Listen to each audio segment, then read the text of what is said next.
ಮಂಡ್ಯ ವೈದ್ಯಕೀಯ ವಿಜ್ಞಾನ ಸಂಸ್ಥೆ 2025ರಲ್ಲಿ ಹೊಸ ದಾಖಲೆ ಸೃಷ್ಟಿ ಮಾಡಿದೆ.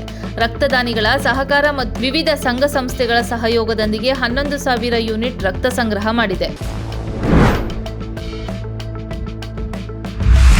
ಬಾಲಿವುಡ್ನ ಖ್ಯಾತ ಹಿರಿಯ ನಟ ಧರ್ಮೇಂದ್ರ ಅವರು ವಿಧಿವಶರಾಗಿದ್ದಾರೆ. ಡ್ರೀಮ್ ಗರ್ಲ್ ಹೇಮಾ ಮಾಲಿನಿ ಅವರ ಪತಿ, ಬಾಲಿವುಡ್ ಹೀಮ್ಯಾನ್ ಎಂದೇ ಕರೆಯಲ್ಪಡುವ ನಟನ ಅಗಲಿಕೆ ಸುದ್ದಿ ಅಭಿಮಾನಿಗಳಿಗೆ ಶಾಕ್ ಕೊಟ್ಟಿದೆ.